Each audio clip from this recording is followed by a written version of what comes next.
اگلا کویسچن بڑا عجیب قسم کا آ گیا جی کہ اسلام میں ٹڈی کھانا حلال ہے یا حرام ہے؟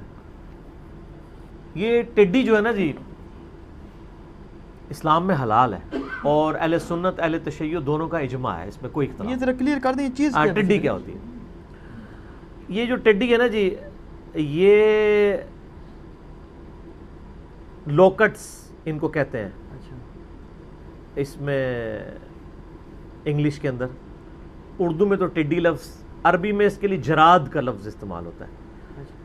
یہ گراس شاپرز جو ہوتے ہیں نا، گراس کاٹنے والے، آپ کو کیڑے وہ یہاں پہ بھی نظر آتے ہیں، وہ جن کو ہم طوطے بھی کہہ دیتے ہیں، وہ چھوٹے چھوٹے، انہی کی ایک نسل ہے یہ ٹڈی، ایک حشرات الارض میں سے آپ سمجھ لیں، سبزی خور ہے، اور زیادہ زیادہ سائز یہ ایک انگلی جتنا، اس سے تھوڑا بڑا ہوگا اور موٹی ہوتی ہیں۔ یہ عرب ملکوں میں یہ بے شمار پائی جاتی ہے،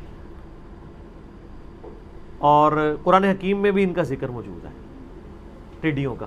صرف ایک ایگزامپل کے طور پہ ہے، حلال و حرام کے حوالے سے تو بخاری مسلم میں، وہ بعد میں آپ کو حدیث بیان کرتا ہوں، پہلے قرآن حکیم کا چونکہ پروٹوکول ہے تو میں آپ کو ٹڈی کا ذکر قرآن حکیم سے سورہ القمر جو ہے نا اس کے سٹارٹ میں بھی آتا ہے۔ اللہ تعالیٰ نے فرمایا جو مردے قبروں سے نکلیں گے، اعوذ باللہ من الشیطان الرجیم، سورۃ القمر پارہ نمبر 27 آیت نمبر 7 اور 8، خش عن ابصارہم، یعنی مجرمین کی نگاہیں ڈر کے مارے جھکی ہوئی ہوں گی، یخرجون من الاجداث کانہم جراد منتشر، وہ اپنی قبروں سے اس طرح نکلیں گے جیسا کہ ٹڈیاں ہوتی ہیں غولوں کی شکل میں، مہطعین الی الداع، اور وہ بھاگے چلے جا رہے ہوں گے پکارنے والے کی پکار کی طرف، یعنی میدان محشر میں سب لوگ جمع ہوں گے۔ یقول الکافرون ھذا یوم عسر، اس دن پھر جو منکرین ہیں اللہ کے یا اللہ کے نافرمان ناشکرے لوگ، وہ کہیں گے آج کا دن تو ہمارے لیے بڑا مشکل کا دن ہے، اللہم اجرنا من النار، آمین۔ یہاں جراد کا لفظ، جراد کہتے ہیں ٹڈیوں کو، بخاری اور مسلم دونوں میں حدیث موجود ہے، عبداللہ ابن ابی اوفا کہتے ہیں رضی اللہ تعالیٰ عنہ، یہ آخر میں فوت ہونے والے چند صحابہ میں سے، 86 ہجری میں فوت ہوئے ہیں، نبی اسلام کی وفات کے بعد 75 ایئرز زندہ رہے۔ وہ کہتے ہیں کہ ان کا بڑا تھوڑا عرصہ نبی اسلام کے ساتھ گزرا ہے، اس وقت چھوٹی عمر کے تھے نا۔ بعد انہوں نے کہا میں 7 غزوات میں، بخاری مسلم کے الفاظ ہیں، اللہ کے محبوب صلی اللہ علیہ وآلہ وسلم کے ساتھ شریک رہا، اور ہم ان غزوات میں جب جایا کرتے تھے تو ہم ٹڈیاں کھایا کرتے تھے۔ عرب میں آج بھی آپ کو ٹڈیاں، جیسے کھجوروں کی یہاں بوریاں ہیں نا، کھجوروں کی ہی تقریباً ہوتی ہے، وہ روسٹڈ فارم میں آپ کو ٹڈیاں ملیں گی، انہوں نے باقاعدہ، وہ ہمیں تو شاید کرات ہی آ جائے، ہمیں لگے کوئی چائنیز کا کھانا ہے، کیونکہ یہاں کی خوراک نہیں ہے نا، یعنی ٹڈی کھانا ضروری نہیں ہے کہ لازمی ہے، واجب، آپ نے نہیں کھانا نہ کھائیں، جیسا کہ بخاری مسلم میں آتا ہے نبی اسلام کے سامنے سانڈا لا کے رکھا گیا، گو جسے ہم کہتے ہیں اپنی زبان میں، تو نبی اسلام نے نہیں کھایا، خالد بن ولید کھاتے رہے، اور پوچھا یا رسول اللہ یہ حرام ہے؟ فرمایا حرام تو نہیں ہے لیکن میرے علاقے کی غذا نہیں، میں نہیں کھاتا تو میں منع نہیں کرتا۔ تو یہ علیحدہ بات ہے کہ آپ کی قوم نے آپ کو بتایا جو کدو شریف نہ کھائے وہ گستاخ رسول ہے، تو نبی الاسلام نے سانڈا نہ کھا کے کوئی اللہ تعالیٰ کی کوئی نعوذ باللہ نہ شکری کی ہے؟ آپ کی پسند ہے کھائیں، نہیں پسند نہ کھائیں، گستاخی والا کون سا معاملہ ہے اس میں؟ تو وہ عبداللہ ابن ابی اوفا کہتے ہیں کہ ہم ٹڈیاں کھایا کرتے تھے، تو یعنی حضور کے اوپر یعنی ایمان لانے والے جو چند چھوٹے صحابہ جو آخری وقت میں آئے ان میں سے وہ روایت کر رہے ہیں، تو ظاہر ہے پھر تو اس کے اوپر اہل تشیع بھی قائل ہیں، اس کے ان کے کلپس بھی چڑھے ہوئے ہیں، کیونکہ عموماً سب کانٹیننٹ میں لوگوں کو پتہ نہیں ہے، اس لیے وہ کہتے ہیں یار یہ تو کیڑے ہیں، یہ تو چائنیز والی خوراک ہی ہو گئی ہے۔ وہ یار اتنا سخت مسئلہ نہیں ہے، ابو داؤد میں حدیث ہے، عبداللہ بن عباس رضی اللہ تعالیٰ عنہ کہتے ہیں، میں نے یہ حدیث بیان بھی کی ہے، اس میں بھینس، گدھا، گھوڑا، انڈا، مرغی، اس کے حلال اور حرام کے جو مسئلے چل رہے ہیں ان کے اوپر، اس میں نے بتایا تھا ابو داؤد کی حدیث، عبداللہ بن عباس کہتے ہیں کہ زمانہ جاہلیت میں لوگ جو ہیں وہ کچھ چیزوں کو کھا لیتے تھے اور کچھ کو نہیں کھایا کرتے تھے، وہ جو ٹوٹی پوٹی ان کی شریعت چل رہی تھی اس میں حرام سمجھتے تھے، کچھ چیزوں کو یعنی کراہت فیل کرتے تھے، حتیٰ کہ اللہ نے اپنے نبی کو ہمیں مبعوث کیا، جو چیز حلال قرار دینی تھی وہ حلال قرار دے دی، جو حرام تھی وہ حرام۔ تو جس کے بارے میں قرآن اور سنت میں خاموشی ہے، انہوں نے کہا تو اس کے بارے میں بحث نہ کرو، اس کے اوپر تمہارا کوئی مواخذہ نہیں ہوگا، یعنی قرآن و حدیث نے جن چیزوں کو حرام نہیں قرار دیا وہ حلال ہی ہے ساری، کینگرو ہے حلال ہے، سبزی خور ہے ٹھیک ہے، بہیمۃ الانعام میں آتا ہے، کھائیں آپ، کوئی مسئلہ نہیں ہے۔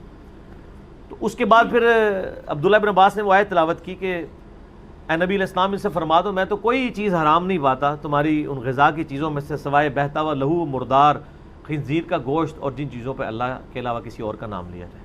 یہ ہر بات کے اوپر فوراً فتوے لوگ لگاتے ہیں یہ بھی حرام یہ بھی حرام. وہ میں نے پھر بتایا صحیح مسلم میں حدیث ہے کہ ہر طرح کے درندے چاہے وہ پرندوں میں ہیں چاہے چرندوں میں ہیں وہ حرام ہے. یعنی جیسے عقاب ہے یہ درندہ ہے، کوا درندہ ہے پرندوں کا درندہ. اسی طریقے سے چیل گوشت خور درندہ یعنی وہ اس ناخنوں سے شکار کرتی ہے.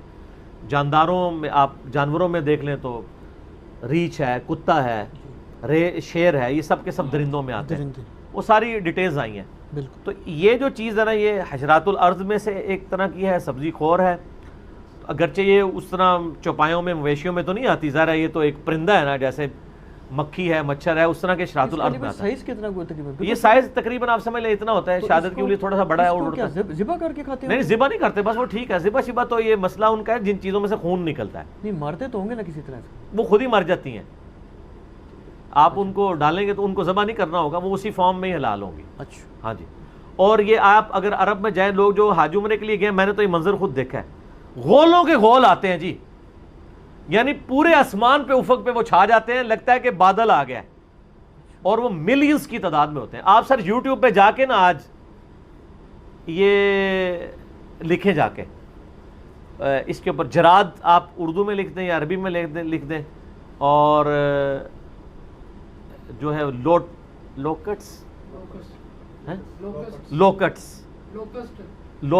ہاں لوکسٹ یہ لکھیں تو LOCUTCUST تو یہ آپ کو وہ نظر آ جائیں گی. اس میں آپ دیکھیں BBC کی بھی رپورٹ اس کے اوپر آپ کو ملے گی. اچھا قرآن میں جو آیا نا کہ قیام الدین تم سورہ قمر میں جو میں نے آیت پڑھی کہ ٹڈیوں کی طرح نکلو گے زمین سے اور میدان محشر کی طرف آواز کی طرف دوڑو گے. سر آپ وہ ٹڈیوں کا کبھی منظر دیکھیں نا زمین پہ چلنے کا تو ملینز کی تعداد میں ایسے جہاں سے جاتی ہیں وہ پورا سبزہ خالی کر دیتی ہیں اور وہ لگتا ہے ایسے ہی مردے بھی قبروں سے نکلیں گے اور وہ ایک جگہ جمع ہوں گے. اور مزے کی بات ہے اس کی ریزیمنس مکمل طور پہ بنتی ہے مردوں کے اٹھائے جانے کیونکہ اس کے انڈے زمین میں ہوتے ہیں اسی میں سے یہ نکلتا ہے اور پھر چل پڑتا ہے. اس طریقے سے مردے بھی زمین سے نکالے جائیں گے اور یوں چلنا شروع کر دیں گے. وہ آپ دیکھیں غولوں کے غول ملینز کی تعداد میں پھیل جاتے ہیں اور جدھر آپ دیکھیں وہ نظر آتا ہے جھنڈ کے جھنڈ ان کے ہوتے ہیں. تو یہ اللہ تعالیٰ کی ایک مخلوق. میں نے خود یعنی حرم شریف میں کئی بار فجر کی نماز کے وقت پہنچے ہیں نا ہر طرف یہ بکھرے پڑے ہوئے ہوتے ہیں ہزاروں کی تعداد میں. تو پہلے تو مجھے نہیں تھا پتا کہ یہ یعنی کیا چیز یہ ٹڈیاں یہ ظاہر ادھر تو ہوتی نہیں ہے نا. اچھا علی بھائی آپ کی بات سے یاد ہے مجھے ایک دو دفعہ یہاں پاکستان میں بھی خبر سنی تھی کہ فصلوں پہ ٹڈی دل نے اٹیک کر دی ہے. ہاں وہ ٹڈی دل سے مراد کہتے ہیں ان کا جھنڈ. ہاں بس وہی ہاں وہ ٹڈی دل. ہاں تو وہ ادھر تو بہت زیادہ ہوتا ہے نا وہ تو پوری فصلیں اڑا کے لے جاتے ہیں نا. اور حرم شریف میں اکثر جو تیسری منزل ہے نا چونکہ اوپن ایئر میں ہے نا وہاں ان کی لاشیں پڑی ہوئی ہوتی ہیں جب وہ ان کے آتے ہیں ٹڈی دل. تو خصوصاً وہاں پہ یہ بہت زیادہ ایک ہے اور وہاں کے لوگ عربی کھاتے ہیں. آپ جراد لکھیں اور آپ دیکھیں ان کے بڑے وہ ابلے ہوئے چاولوں میں ایک طرف چکن پیس رکھا ہوگا اور بیچ میں ساری یہ سجا کے انہوں نے سینکڑوں کی تعداد میں ایسے رکھی ہوتی جیسے کشمش نہیں ہمارے وہ کابلی پلاؤ پہ بکھری بھی ہوتی اس طریقے سے انہوں نے ڈالی ہوتی ہیں ٹڈیاں. بڑے شوق سے کھاتے ہیں. آپ بھی کھا سکتے ہیں کوئی مسئلہ نہیں. ٹھیک ہے.